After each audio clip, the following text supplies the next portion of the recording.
welcome to 12 Rules for What? As ever, my name is Sam. I'm joined by my intrepid co-host, Alex, who hates being introduced, but also insists on it. And we are really, really happy to be here with Annie Kelly, who you may have heard from the QAnon Anonymous podcast, who is also a really fantastic researcher into the far right and also QAnon anti-lockdown in her own right. Thanks so much for having me. What is QAnon? I'm sure everyone knows, but regardless. So I would say, I think the simple answer is it's a conspiracy theory. I think probably the more accurate answer is it's a network of conspiracy theories by now and sort of expanded out.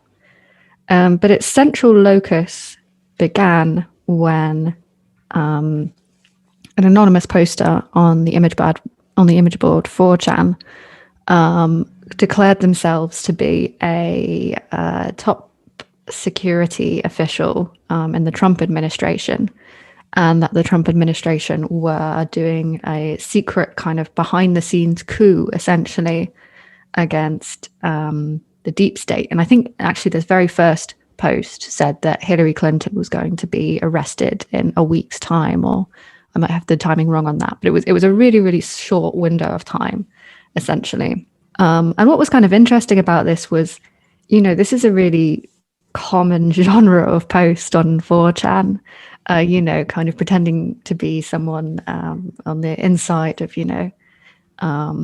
security services and, the FBI and the CIA and stuff like that.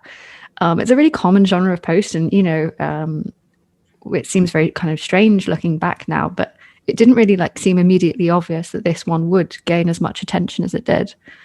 And this user, or possibly these users, kept on posting under the label Q, and their posts became known as Q drops, and they were often very cryptic. They had a kind of slight surrealist quality to them sometimes. And this would lead people to begin believing, doing the work, I suppose, of decoding those posts or unpacking them. Some people in the community, or the QAnon community, I suppose, call it kind of baking the Q drops, trying to figure out what they possibly mean.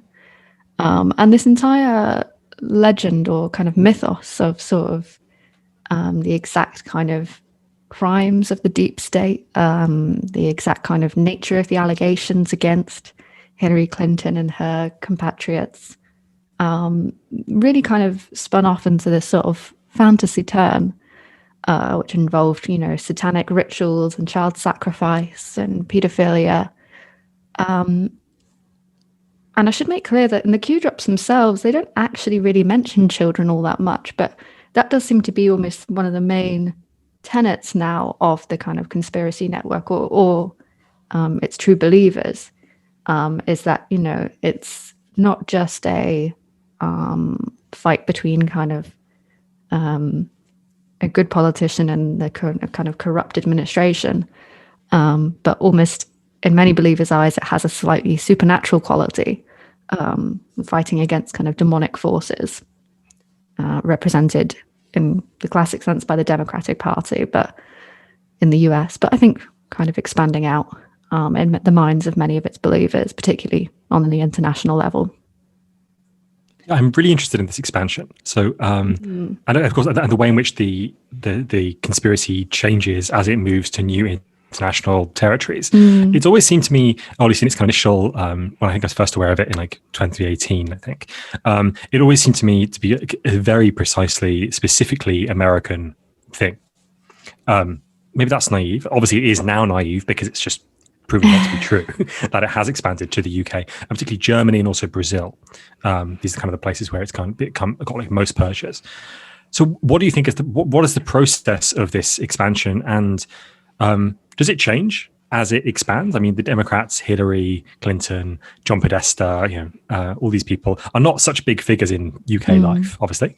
They're not big figures in German life, obviously, and they're also not big figures in Brazilian life. So I'm kind of wondering, how do things change? How does the conspiracy change as it, for example, comes to the UK? Yeah, it's a really interesting question, because when I first started reporting on QAnon for the QAnon Anonymous podcast, I was their UK correspondent. So it was my job to sort of track down UK QAnon movements. And this would have been, I think, late 2019. And at that point, it didn't particularly look very different to the US version. You know, the UK was semi-consistently number 2 in kind of producing QAnon content. Sometimes, Australia overtook us, or sometimes Canada overtook us, but more or less we were, second only to the US. But it all just seemed like repeating the same talking points, it didn't seem to have much of its own personal character. But one thing I noticed, I think, at the beginning of lockdown was how it really changed. It suddenly really, really quickly evolved and began diffusing on, I suppose, more mainstream social media sites like Facebook and Instagram. And as it did, it also seemed to change in style and character. And I think probably the best example of that is how QAnon's star almost seemed to fall, and what rose in its ascendance was Save the Children, which I should make clear is not affiliated with the UK charity of the same name, and I think they've had a lot of grief for that. But almost quite understandably, I think, focused less on, as you say, these kind of figures who do not share the same kind of relevance to British people's kind of like imagination as Donald Trump and Hillary Clinton, and focused more on the allegations of child sex trafficking and paedophilia. And that kind of made sense to me, that as this conspiracy theory diffused not only through these quite sort of niche conspiratorial groups, but I suppose, quote unquote, ordinary people who may not have actually been involved in a kind of online conspiracy before, that those British people wouldn't necessarily find the element of QAnon which goes, trust the plan, President Trump is going to sort this all out. That's not particularly compelling to people for whom Trump is nothing more than a foreign president, and I don't think they really find the kind of political theatre and drama quite as exciting, because it's just happening so far away. But what they did seem to be really gripped by was, this kind of idea of a cabal, which kind of engages in sort of ritualistic sex practices and this kind of thing. And actually it began to sort of attach itself to prior kind of British sex scandals or conspiracy theories. So a really obvious one that most British people will understand is like Jimmy Savile, and the kind of BBC cover-up around until his death, around kind of the crimes that he got away with. But also to, I suppose, these kind of little moments in British tabloid history. So one aspect I found really interesting was how it attached itself to the death of Jill Dando, who was a Crime Watch presenter in the 90s. Yeah. Sorry, that took me completely off guard. But it's really interesting that they sort of looked at that kind of kind of quite tragic and mysterious death that, kind of played out on tabloids and then the news and stuff, and decided that she had been about to blow the whistle, essentially, on the cabal, and she was killed for it. And I found that really interesting, because it's almost doing what QAnon in the US does, where it kind of looks back at older kind of historical events and attaches meaning to them, as at the same time as it gives you a lens with which to examine all kind of contemporary, modern, ongoing events as well. So, for instance, how QAnon sort of wraps itself up in the kind of JFK assassination, and had a figure who I actually haven't heard from for a while, who says that he's the secret son of JFK and that kind of stuff. It seemed to be kind of almost doing the same thing, but now for British culture, and sort of just evolving as needed. If that makes sense. Yeah, I mean, the Kildanda thing. It was interesting how it kind of generalized out to apply most to the UK with the Save the Children thing, and now is specifying back again in some ways. I'm not sure how far that process will go, considering everyone's on the internet and it's there's like a very internet kind of culture around this whole thing. But it's the Kildanda thing threw me. Yeah, I know it threw me as well. I saw it it was kind of an infographic going around in one of these Save the Children groups where it was, saying, if you've got a friend who doesn't believe you, tell them to look up what happened to Jill Dando or something. And I was like, what? Because I sort of remember that happening when I was at school, but I had no idea how it could be connected to this, and I fell down that rabbit hole. Can I get a very brief red pill here? I don't know who Jill Dando is. Who is she and what happened to her? She was a BBC presenter in the 90s, and she presented Crime Watch. And she was shot outside her home. And I think someone was arrested, and I believe actually even convicted for it. He was a sort of, in that very kind of slightly outdated 90s style, like all of the press called him like a deranged super fan. But I think like stalker is probably what we would call someone like that now. But there was a question of his actual culpability, of whether he was actually capable of doing it. And varying, I think, debates over whether he was stitched up or not. And he was actually acquitted a few years later. So it's officially unsolved, but that obviously is red meat to conspiracy theorists. Yeah, I now believe in QAnon. Thank you. You pinpointed the kind of the lockdown, the pandemic, as a kind of, and lots of people have done this. Like QAnon explodes in popularity along with the COVID-19 pandemic. Why do you think this is? Because I've been trying to think this through, and I don't think it's as simple as everyone being at home and on the internet and all locked down. No. Because of course lockdowns aren't that complete, and I think there's something deeper going on. What do you think? I agree. Yeah, I think that's certainly like that lays the groundwork. Lots of people, spending more time alone and indoors, I think is,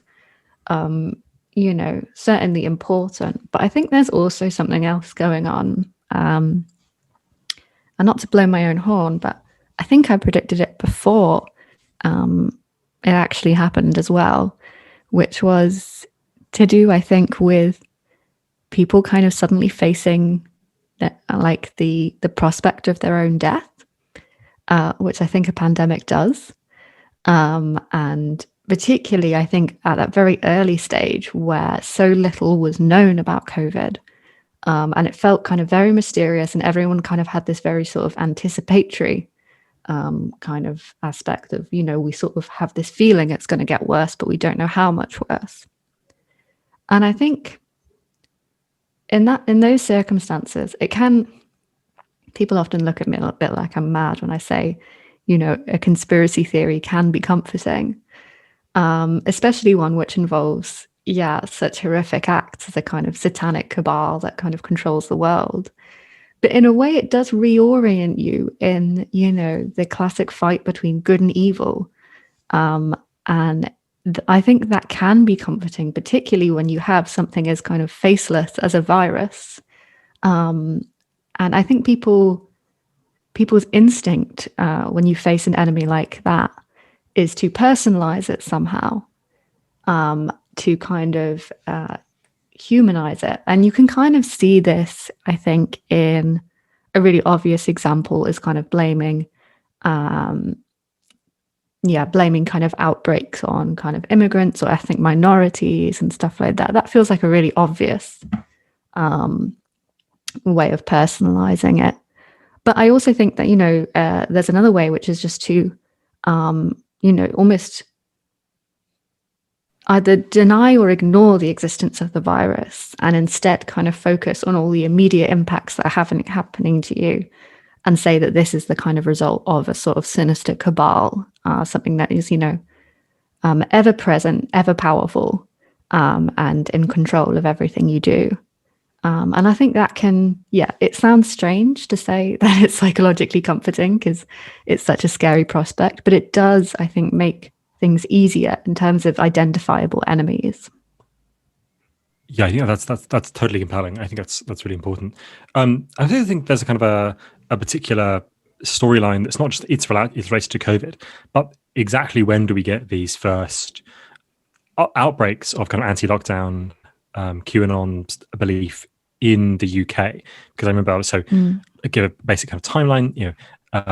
It's very obvious something is happening in China for the whole of January. Big lockdown, January 23rd in Wuhan. People are like, oh, that doesn't matter. It's in China. that's absurd. No one cares.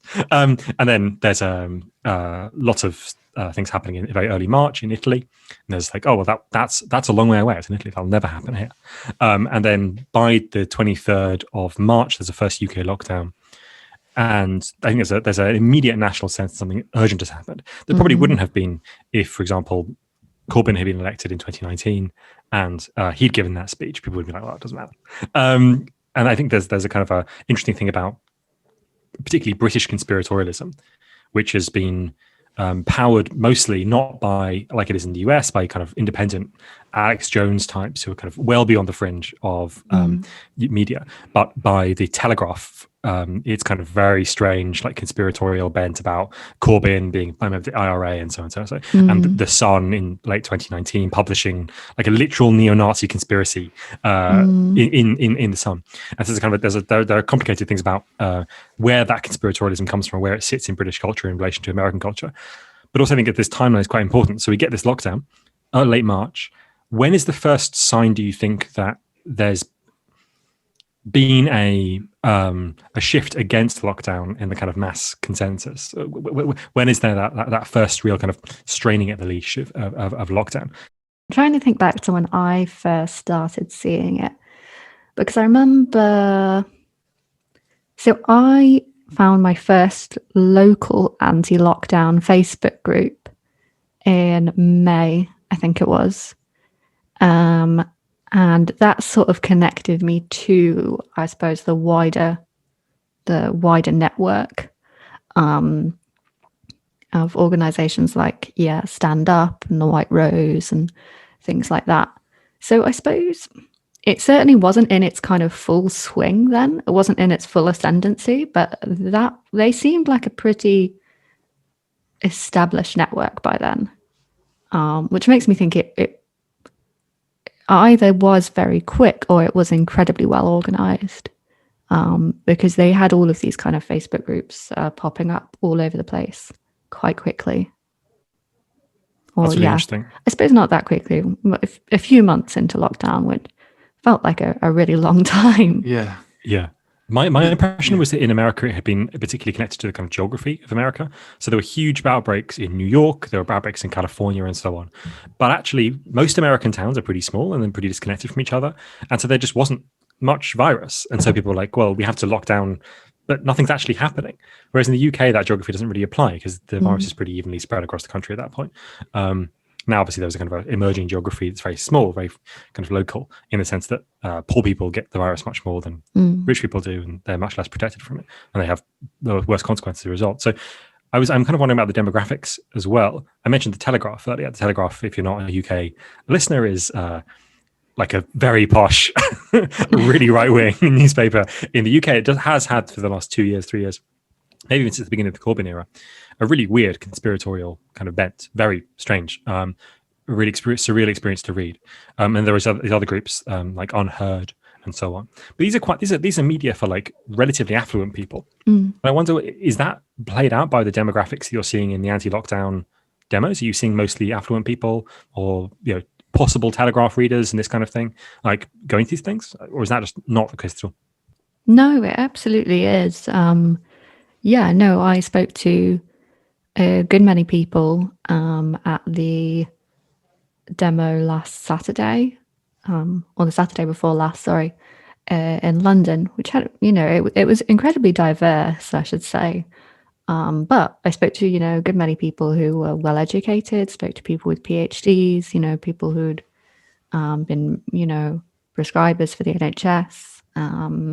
So it wasn't a kind of, working class uprising. But it was diverse. It was difficult to pin down to one exact demographic. There were young, old, black and white, and kind of a mixture of classes, I would say. But it was quite a significant portion of people I spoke to, at least, who, for want of a better word, were a little posh. I'm interested how not infiltrated, but how saturated is QAnon in these anti-lockdown protests? Because it seems to me that there's a weird dichotomy going on between the anti-lockdown, which is kind of an anti-authoritarian thing. It's like we don't want these government actions on our lives, even if however much they're there to protect public health and stuff. And then you have QAnon, which is, we need to execute all the pedophiles, and it's a very kind of authoritarian mass execution style thing.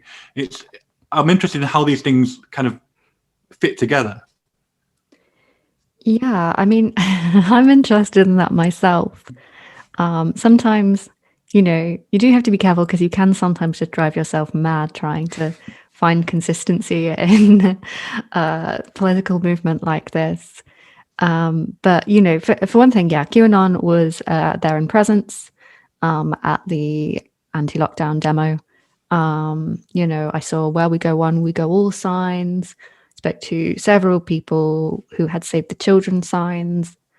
Most of them seemed quite convinced that the COVID-19 crisis was a distraction, was a ploy by kind of dark forces in the government, and the royal family, and the Vatican got mentioned a lot, obviously. I remember one girl saying, she said, "It's the Rothschilds, it's the Rockefellers, it's the royal family. I won't go on," or something like that. So it's please go on. Extraordinary. Wow. Yeah. So it was this. So there was this kind of quite concrete feeling, I think, that that it wasn't just about lockdown measures being I suppose authoritarian, but also that they were I suppose they were kind of falsely imposed. They were imposed under false pretenses, and that's almost where I kind of find myself having this slight departure in sympathy from a lot of those people, because I can sit and talk all day about how I think, lockdown's been poorly instated this way and poorly instated that way. And it can feel arbitrary, it can feel unfair, it can feel unnecessarily punitive. I don't want to be forced into the pro-lockdown camp, and because I don't think I am. But what I struggled to make sense of, or where I get off the train, as it were, is when, the next step that seems to follow for so many people is to be like, the virus isn't even real, vaccines are poison, et cetera, et cetera. It's all due to 5G, that kind of thing. That was sort of where my kind of, my sort of liberal sympathies, I think, ended. I'm really interested in this question of there being a certain grain of truth in conspiracy theories. Obviously not all of them. Obviously not all of them. There are many conspiracy theories that are just like straightforwardly batshit. The Protocols of Zion, the birtherism about Obama's birth certificate. These are just like straightforwardly, obviously racist and obviously stupid. But they're not like all totally wrong. And I think that there's like a grain of truth maybe in some of these conspiracy theories. And I wonder what are the changes in the structure of power that you think in the UK in particular QAnon mirrors? Well, I suppose, on the aspect of there being a strain of truth, it's impossible to deny essentially that there have been horrific kind of sex crimes and cover-ups, and it's The cover-ups tend to mirror, straightforwardly who is powerful and who has the money to do such a thing. And I remember actually, speaking to a woman at Save the Children rally last summer who, just said, I'm just sick of how, rich people can, do whatever they like to children and to young girls and get away with it because they're rich. And I sort of thought, well, yeah, me too. That's why I kind of consider myself left-wing and feminist. But it was so interesting how we both arrived at such different conclusions. So, I think that is true. At the same time, I also don't want to give it too much credit, because actually that almost always tends to be this kind of, nebulous kind of our opponents are, incredibly devious, incredibly wealthy, and, all powerful, is actually just kind of quite standard for conspiracy theories in general. So, it's true, but it almost feels like facetious a bit to be like, well, that's true, because it's kind of so standard to most conspiracy theories. And sometimes I think people can make a bit of a stretch to, with QAnon in specific, to be like, they've landed on a good point here. It's just sort of like, yeah, but it's almost a really obvious point as well. You'd be mad if you were coming up with a conspiracy theory not to, have your opponents be incredibly powerful and incredibly hidden, because that's just how it works, But I definitely, I definitely do think the incredibly strong female presence at that Save the Children rally, I think probably did speak to the fact that it's a concern of lots of women, they kind of, and it sort of feels like, with headlines about kind of Harvey Weinstein and Me Too, and then Jeffrey Epstein, and yeah, even recently like Noel Clark, I think it does have an impact on people, and it does kind of make sense to me that the feminist movement would not be the only kind of ideology to essentially capitalize on that. Sorry, when I say capitalize, I don't mean like in a cynical way, like a sort of just meant like that, would kind of notice the visibility of those issues and talk about it. I guess there's a kind of nature to a lot of these scandals when they come out, is that it's rather like the long history of them. Like, this has been going on for years. It's that feeling of like, well, what else has been going on for years? And it's that kind of mirroring of like real life things that then get kind of mutate into, demonic Democrats harvesting chemicals from children and things like that. Yeah, absolutely. I was wondering how you go about researching this stuff, because it seems to be quite hard to look at it from a distance. A lot of these Facebook groups, you have to like join with an account. Telegram groups, you got to sign up to, this kind of thing. How do you like keep not keeping executive eyes in your like in it and like believe it and stuff, but how do you like keep a distance in trying to like properly assess what's going on? Is the question something like how do you get a bird's eye view, or how do you get a total view of the movement, given that it's really fractionated? Is that what you're asking? Yeah. Okay. Yeah, I mean, that's a really good question. And I think probably straightforwardly, I don't. I tend to just sort of, as an observer, just kind of go with the flow. I sort of click on the links that I'm being sent through to. I'm being kind of funneled through along, with all the other sheep in the sheep pen. I click on the links, I join the Telegram groups. I'm, quite keen that I experience it as somebody else who's kind of going on the same journey, I suppose. I almost don't really try to have a bird's eye view so much as I try to have kind of a user's experience of the movement. So I think I probably do, kind of miss that sort of slightly expansive outside view. But my kind of central interest is nearly always, what brings people to this and what keeps them coming back, which is quite a kind of personal, user-oriented way of researching. Following on from that, the psychological aspect I'm quite interested in too, because we've both been involved in researching the far right and fascist kind of online cultures, and sometimes we have a tendency, at least I do, of like getting a little too, not like too into it as in like, oh yeah, this is true, but like too au fait with like the language and the kind of common slang and things like this. And it's not like a problem, I would say, but it's something I like have to occasionally like step back from and like have a detox or whatever, you know, like how do you kind of keep yourself from becoming a sheep? Yeah, I mean, I do think this kind of research does fundamentally change you, and not always in ways that you would like. Do you know? I think it can make you quite a bit. So, you know, I started out in kind of researching anti-feminist and far right sort of networks around 2015, 2016, and you know, I think it can sometimes make you a lot harder, a lot kind of, you know, more prickly. And you do begin seeing things through those users' eyes. And even if you can kind of distance yourself from that, I think does fundamentally change you.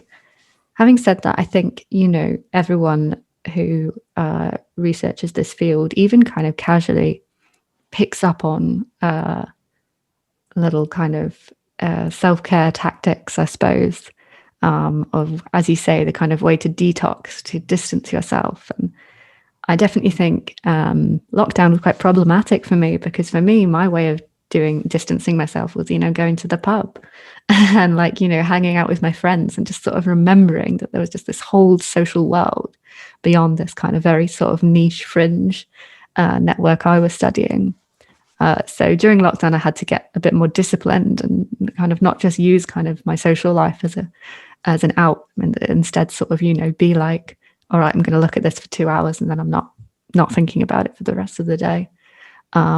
So I suppose, yeah, that kind of mental hygiene almost is a skill I've really had to develop in the last couple of years.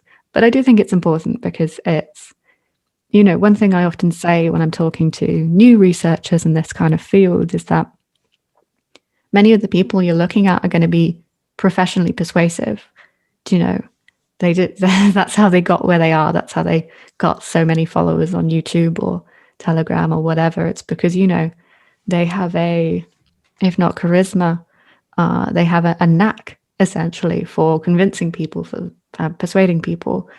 And so you do just kind of have to anticipate that. And I think never kind of put yourself up on a pedestal where you sort of think, oh, I could never fall for something like this, because I just don't think that's really true for many people. I remember distinctly going to my local shop just around the corner from me and going inside and looking around and being like, none of these people are Nazis. And none of these people even care if they're like, no one else in the shop is even like considered that anyone else might be a Nazi. It's just like so distant from the kind of the mainstream of like, it can be really important, I think, especially because so many of these you know, far right groups or conspiracy groups or somewhere in between will often do this kind of trick where they say, you know, everyone secretly thinks like this and we're just the ones who are brave enough to say it. And it can be really easy to be like, oh my God, maybe that's true. But actually it's not true. They just say that because it sounds good. Do you know, it sounds persuasive. So yeah, it's definitely a feeling I've had too. The other kind of problem I have with this is that I tend to assume that there are literally only two political positions. You're either a fascist or you're like really far on the left, and which is obviously not true. There are all kinds of other boring things in the middle. I wanted to get back to this thing you were saying about the kind of strange manipulation or like transformation of feminism. Maybe manipulation is the wrong word. The kind of transformation of a kind of feminist impulse that you get in QAnon, particularly around the Save the Children stuff as well, most obviously. I want to kind of link it back to something that happened, I think, in the 80s, which is like the Satanic Panic. And in America, was like lots of people who were worried that daycare people were abusing children in roughly the same way as QAnon is now in some sense, abusing children. Yeah, I think they were literally like digging for tunnels under one nursery, right? Yeah. Because, Precisely, yeah. And so the way to explain this, I guess the best explanation I know of, is that in the 80s, lots of women, for the first time in like middle class women, were essentially being sucked into the workforce as like the workforce expanded in the neoliberal period, right? And therefore, a whole new class of women had to give, particularly early years children, over to child carers for the first time, basically ever. This just hadn't really happened before. Obviously, the posh, the aristocracy, and so on had nannies and governors and so on. But this is not a mass phenomenon until pretty late in the 20th century, and therefore there was kind of mass anxiety that built up around that. Because it wasn't clear how women were supposed to relate to their really small children that were being now professionally cared for, essentially for the first time. However, it seems like in 2020, with the lockdowns, we actually have exactly the reverse situation. Schools are closed. Lots of women are working from home. And they're working with home and often given the responsibility for the children unequally in the household, right? Even when the husband or the man is also working from home, right? And they're not doing as much of the childcare. And so I'm kind of interested in these what seem like two opposite situations. In the 80s, a decreased attachment to the child. In the 2020s, or in 2020 rather, like a sudden increase in proximity to the child. They both seem to produce the same response. How would you explain this? How would you explain this kind of anxiety around children being essentially constituted the same way in what seem like two just totally opposed material situations? Maybe the explanation is wrong for the 80s. That's one way. No, I think you're spot on with the explanation for the 80s. But I think, it does kind of fundamentally come down to this anxiety essentially around motherhood, around, being a good parent, around keeping your child safe from the kind of threats that the world poses. One of the amazing things about kind of researching the history of kind of sort of reactionary movements, and particularly I've been looking at recently the kind of history of anti-vaccination movements in the UK, so going back to the Victorian era. And one thing that does seem to come up again and again is, you are not being a good mother by doing this or by doing that. And in a way, I think this has found a really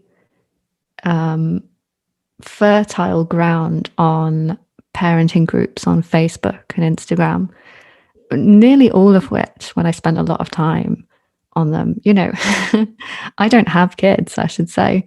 And I was feeling a little bit like anxious. I was feeling a little bit like I wouldn't be a good enough mother if I even had children, because it almost feels like so many of those posts are, treated as kind of friendly advice. Friendly advice, don't feed your child this. Friendly advice, don't give your kids this toy. Don't let them watch this cartoon, etc. So it's all structured like a support network. And I noticed that most of the most common posters seem to be younger mothers with infants under the age of 3 to 4, which kind of made sense to me, because it seemed like, those are going to be the ones who need the most support, essentially, and as you point out, may not be getting it at home, and may not be getting it domestically. And so it sort of seemed to almost slot in, these QAnon conspiracies, the child trafficking conspiracies. They almost seem to slot in too perfectly into the way that some of these groups were structured already, because it was just another thing that you had to keep your heads up for, along with like certain allergies or certain medicines, certain cartoons. Now you just had to keep an eye out in case the cabal were secretly grooming your child for, for child sacrifice. And I think particularly in the bigger groups, the bigger parenting groups, the admins who are, mainly just young mothers themselves, just volunteers, it didn't even kind of crop up on their radar, essentially, that what was being posted was not just kind of helpful mother-to-mother advice. It was, had all the hallmarks of like a quite dangerous conspiracy theory. So it got pretty far in those groups. I think maybe the really crucial, the crucial thing that QAnon, the anti-vaccine things do register about contemporary modes of power is that there is what is like often called like biopower, right? That is an increasingly important part of the way in which the state administers life. Vaccines are important tools for the regularization of biological life. I'm not saying they're nefarious. They are, because vaccines are like genuinely extremely helpful and like enormous public benefit and so on, and very safe. But they are definitely also tools of the state to some extent, like in a very general sense. And I'm kind of interested in like the idea of the state that people have in QAnon UK in particular. In QAnon US, I totally understand it. I totally understand being anti-lockdown in the US as well. The US government was just like, okay, you now have to stay at home, and we're not going to provide you any help at all. But there were definitely cracks in the way in which the UK lockdown was implemented. Definitely, like there were really big problems with it. But it wasn't nearly as it wasn't like people being kind of abandoned into their houses, and in the same way as it was in the US. And also, the US has a long history of like intense mistrust of particularly medical institutions for very good reason. But I can understand why. But that isn't the case in the UK, where the NHS is still like extremely broadly trusted. And also the US has a long history of, particularly in Republican politics, a intense preference for what's called the right arm of the state, right? The disciplinary, punitive arm of the state, as opposed to the left arm of the state, which is kind of nurturing structure, nurturing kind of public health initiatives and public health and so on, right? And so, why is there, despite the fact there isn't this long tradition in the UK, why is the same model of the state as somehow invasive into life being deployed, I guess, in the UK? Do you think, even though the modes of state governance are actually totally different in the US and the UK?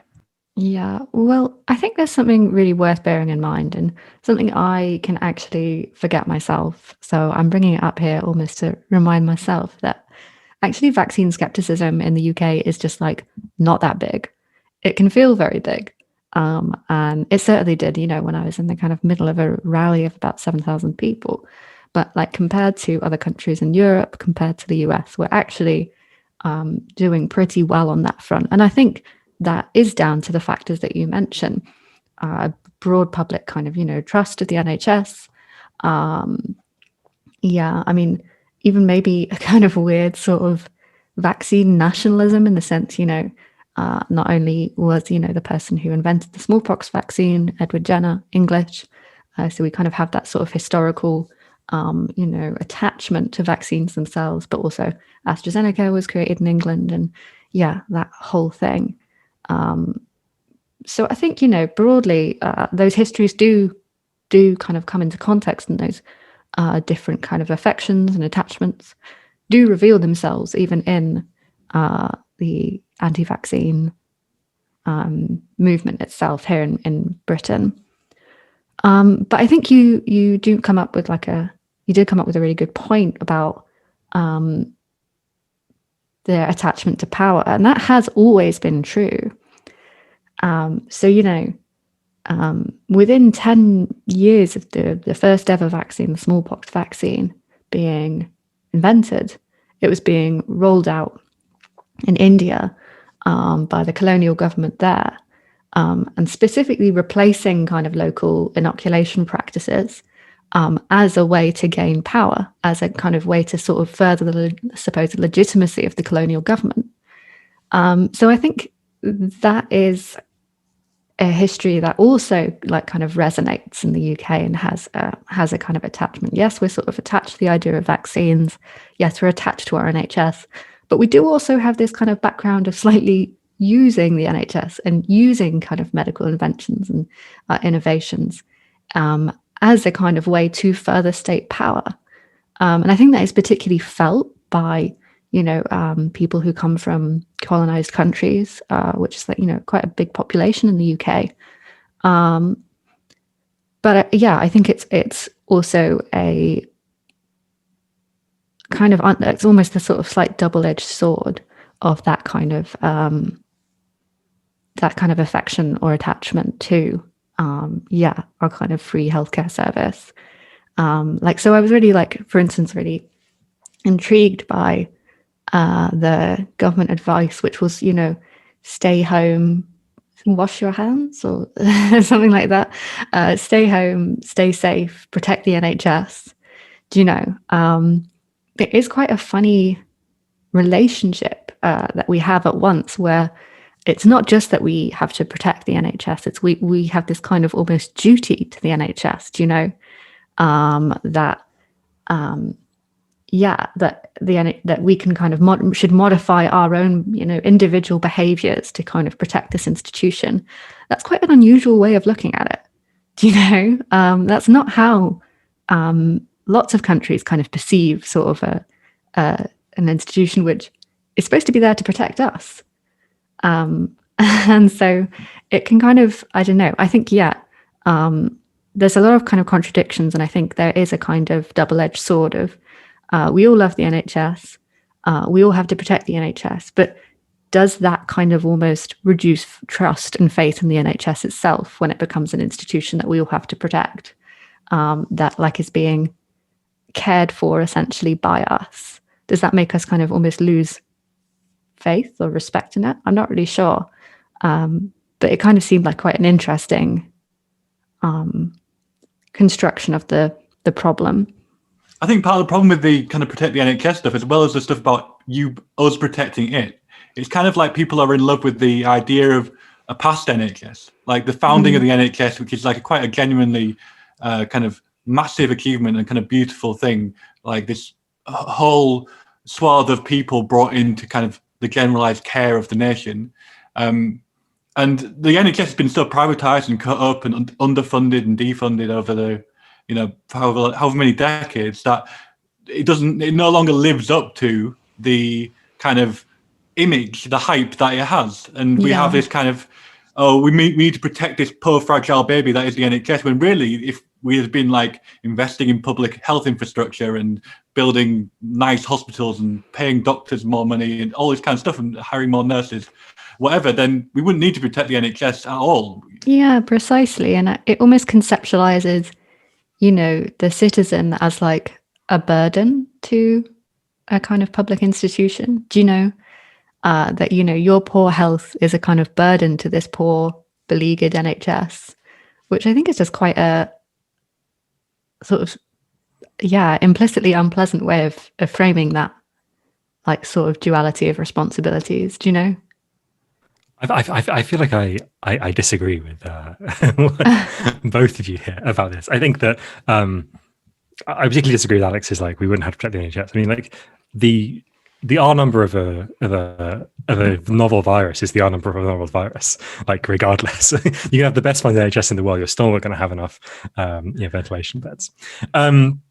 Maybe we should skip the conversation about the duties of our two. The joke I was going to make about JFK Jr. was, ask not what you, as JFK Jr. once said, ask not what the NHS can do for you, but what you can do for the NHS. Just joke on. Yeah, very, it's very funny. I want to think about thanks, Alex. I want to think about the relationship of QAnon to the far right. Obviously, implicitly, because we're a podcast about the far right, we're talking about QAnon. We've kind of assumed that it is, or it seems implicit that it is. I think QAnon as a movement definitely has claims to be something like a far right movement. I don't think it's fascism. I don't think it's a fascist movement. I know that's disagreed with. That's not a position that, for example, Liv Ager, who is on Qanon Anonymous as well, that disagrees with that. Maybe we'll have a conversation with her at some point and we'll hash that out. But it seems like the moment at which the far right development of kind of meme magic and the kind of the power of memes escapes its own possibility for political determination. So although they were memes that were kind of powerful amongst the alt-right and that were able to circumvent conventional thinking, they were always politically determined. They were always politically kind of rooted. And it seems like in QAnon, what happens is that the power of the meme becomes so powerful that it escapes the possibility of its own alignment with a particular political ideal.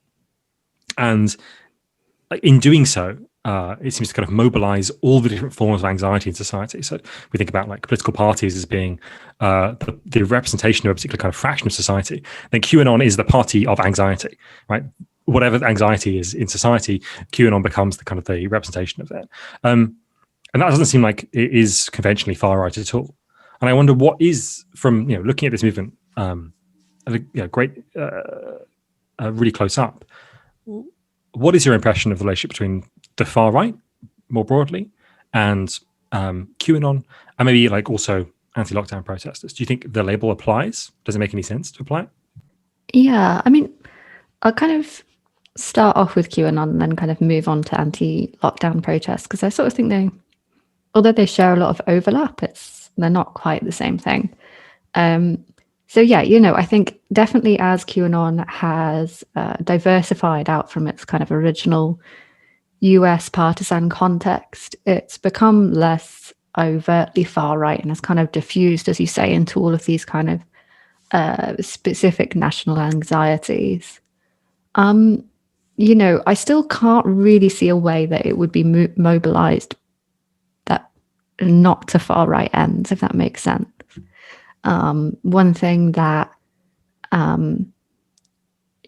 before the Facebook crackdown on, say, the children groups that I noticed was kind of continually happening was this slight tendency of them towards vigilante action, posting pictures of, a so-called local paedophile and stuff like that. And I sort of, thought that although it's a good thing that the group, those groups got struck off Facebook because they were growing incredibly fast and were, real content creators in kind of a similar way to, what you called the alt-right meme magic, which was just incredibly diffusive and was just entering all of these various different, yoga groups and health groups and mothering groups and stuff like that. So I think it was good that it got struck down. But one thing that did occur to me was, it would self-silo onto sites like Telegram, and there would be much less oversight for that level of, vigilante action.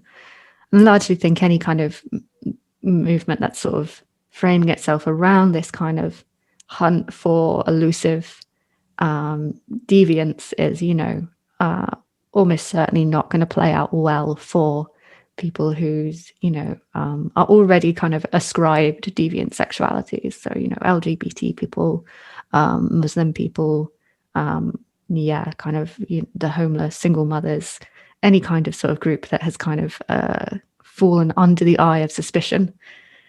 So, yeah, it sort of felt a bit like, even though it was not, a fully coherent, articulate far-right ideology, I almost couldn't see any way that it could move. I didn't see any way that it could move, not towards the far right eventually, in this kind of semi-organic trajectory that it was going across. In terms of the anti-lockdown movement, it's impossible, I think, not to look at a huge, diverse group of people coming out to protest, government decisions over the last year, which have, naturally required a kind of loss of people's liberties, and not think, hang on, has the left missed a trick here? Why is the left not organizing around this? Why is it not capitalizing on this? But there was just something I found when I was talking to people that I sort of couldn't quite morally get over, where there just sort of seemed to be this constant refrain that, well, the people that the virus kills are just very old, or, it doesn't really kill that many people anyway. And, I sort of thought, for a virus where I think, over 50% of the deaths have been like disabled people, it kind of felt very sort of unpleasantly eugenic, the kind of argument that was sort of being made to me very casually, very cheerfully by people in this movement. And that did kind of alarm me. That sort of frightened me, that this movement was already kind of writing off however many deaths it's been now, I actually don't remember the number, as, you know, not only just a kind of, you know, a sort of necessary sort of sacrifice, but almost saying that it should have been more and it still would be fine. Do you know? Personally, that just alarmed me. And, you know, yeah, I have a lot of sympathies for this kind of, you know, as I say, this kind of critique of lockdown. I don't like being made to be a kind of pro-lockdown person, because I don't think I am. But it seemed almost, yeah, it seemed sort of, that seemed quite far right. It seemed almost sort of hyper neoliberal in a way, do you know? And that kind of thinking, I sort of thought, was quite a frightening prospect to kind of come up against, to kind of, you know, interview face to face over and over again various different people. And possibly, you know, that just means I'm just not cut out for kind of welcoming these people into the fold. But it did seem like probably quite a significant stumbling block if the left wants to kind of capitalize on that level of anger. Yeah, I mean, That's really interesting. I don't think it's possible to like co-opt this kind of anti-lockdown, or even definitely not QAnon, but the anti-lockdown stuff is, I don't know, the only way I can think about the left capitalizing is building a compelling enough politics, which it's currently not doing in the UK, at least, to like win people over, just like because we've got the better politics than the anti-lockdown stuff. And other than doing that and getting on with our own thing, I think it's difficult to like have a reasonable conversation with people who think it's fine for disabled people to die. Yeah, exactly. I should be, you know, I want to sort of be careful, and it can be quite easy to kind of characterize, you know, an entire group of people like that by the kind of most extreme, by the most kind of conspiratorial, by the most mad stuff you heard. But that line, you know, that the virus wasn't really that bad, was everywhere. It wasn't just people who, you know, thought it was all made up and stuff. Those were the more moderate people I spoke to. So, it felt very kind of unpleasant. The thing about, I've been like looking at a lot of the kind of more traditional, I suppose, far right and fascist kind of movements in the UK. Specifically, we've talked about them a lot because we think they're really important. At the moment, it's Patriotic Alternative. We've done a lot of research on them, and their relationship to the anti-lockdown and to QAnon is quite interesting, because it goes through like quite a quick change of heart. So at the start of the lockdowns, they were kind of pro-lockdown, pro-public health. And when they saw this kind of mass of people, they kind of very quickly switched to anti-lockdown COVID denialism. And they are still COVID denialists, but they kind of also now rejected the White Rose and these kind of the big stand up to X groups, because a lot of these groups can like have the Hitler and the Nazis as kind of the big bad. They compare like the Tories to the big bad, and what Patriot Alternative say is actually the Nazis are great and you should, you know, really like them. And it's a really what I struggle to wrap my head around is that I think I had an idea of the far right, which is quite traditional, like BNP, you know, through EDL far right, and then now to PA.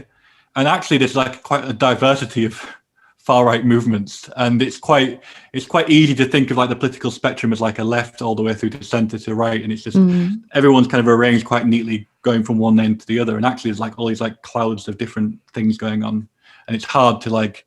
Part of the challenge I think people who are trying to communicate this stuff have is parsing that out and saying, because there's always a trap of saying, well, this isn't fascist, this is fascist, this isn't far right, this is far right, when actually there's like a lot of stuff going on, and everything's a bit weird.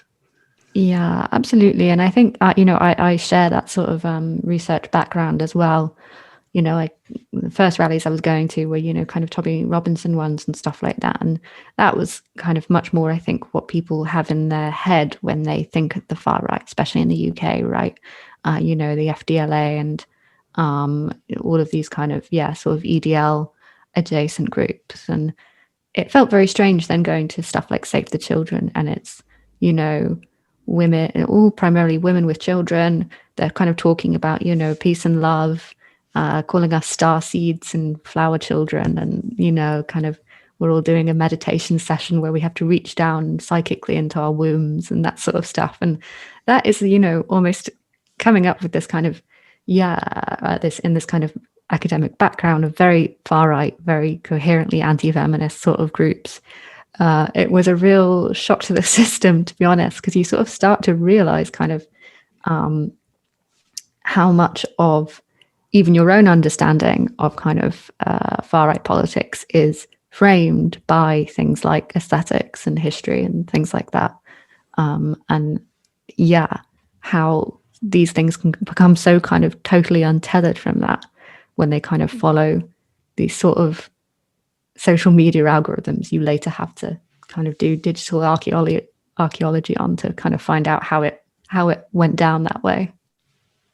I would definitely advocate for there being on the political spectrum at least another dimension, which is the Z dimension going up and down, right? Which is just like material at the bottom, like how much of your politics is based on material and how much of your politics is based on the spirit realm. And I think like all across the map, I'm not sure if there's a left authoritarian spirit realm.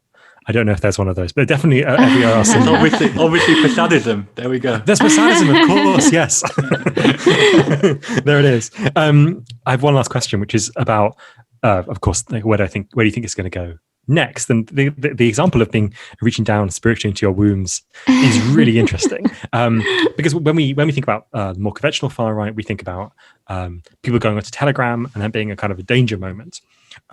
Because of course lots of very extreme groups are organized on Telegram, and those are the groups that tend to do terrorism basically. But I wonder if there's actually an opposite trajectory in QAnon, and particularly in the QAnon, maybe amongst the women you were talking about, is that the more and more pilled they become, the more and more passive they become, because the fight against the big bad shifts from having any kind of material basis to being essentially a kind of a spiritual fight. And so the storm eventually of kind of QAnon lore comes on the astral plane, you know, and like you've got to, you know, this is maybe you get to this kind of situation where I think this is a silly summary. I'm going to do it anyway. The earth is flat, race is real, live, love, laugh. And I think that there's like a kind of being a totally pilled seems to just like equate being more and more passive about politics in general. And I wonder if you think that's a viable trajectory, and if not, then like where else do you think these movements might go in the future? Now that it seems like people are vaccinated in the UK and it's kind of fine. So I mean, like particularly where does anti-vax go and that kind of thing? Yeah, in a way, I actually think, you know, if it sort of just became a sort of, maybe this is a slightly misogynist framing, but a sort of spiritual knitting group, I wouldn't really mind. Do you know? If that's just what they're going to do, then fine, good for them. But I think almost what alarms me is less kind of, you know, this kind of movement towards to Telegram and then kind of these acts of sort of random spontaneous violence, although I think that probably will occur, but actually gaining more legitimacy, particularly in, you know, you brought this up right at the beginning of our conversation, particularly in a media environment which kind of likes conspiracies, you know, to a certain extent. And particularly, I think, as more and more people get vaccinated, the vaccine rollout, you know, continues apace in the UK. It sort of seems to me that, you know, I kind of hope that there are some sort of safeguards being put in place for what I think will be the next stage in the kind of this sort of movement, which will be, you know, to say I got the vaccine and it made me terribly sick and it made me disabled and it made me terribly ill. And recently I've been seeing lots of stuff which is saying, you know, that if you've been vaccinated, you were contagious, and it's giving children rashes when they go to hug their vaccinated grandma and stuff like that. Because I think it applies to a real love of the British media, and particularly the tabloid media, which is, you know, a mother's testimonial and I'm just a mother, and here's what something terrible that happened to my son, and I'm kind of speaking out against it. That stuff is everywhere. That stuff is everywhere in UK news. They love it. The Telegraph, actually, I should say, has already, I think, this was a good few months ago, published an article where it talked about parenting safeguard groups on Facebook, which was decoding secret paedophile codes on social media. And you were just like, that is quite clearly just Save the Children QAnon front group. So, this stuff has a history, I think, of diffusing through. And my hope is, although I don't have much hope for it, that there is some kind of control in place to sort of not let those stories kind of get too far without some kind of some kind of level of fact checking or whatever. But I think particularly this idea that that seems to be really popular right now, that vaccinated people themselves are contagious, are kind of like infectious in some way, seems to kind of have quite a lot of momentum behind it. But I suspect as the kind of unvaccinated population dwindles, it will move to this, that the vaccine had terrible side effects on me. And I want to be clear, they may not necessarily be lying. We do know that vaccines have side effects, but it's if it becomes a kind of mobilization movement, then I think, that could have sort of a real ripple effect. I have been vaccinated and I feel fantastic. I want to make that clear for the record. How's the 5G signal? Yeah, it's very good, actually. My internet's improved hugely. It was very, very bad in my house. And now I can get I have one very stupid question. What conspiracy theories do you believe in? What conspiracy theories do I believe in? Oh, that's a really good question. Maybe I should divulge first of all. I'm genuinely quite suspicious about Building 7. Oh yeah? Yeah. What's Building 7? Building 7 was the one of the buildings at 9/11. Oh, which, stop it. Stop it. Can't put this in. I do have one. I'm actually halfway through reading a book which has basically convinced me that Charles Manson was a CIA informant of some kind.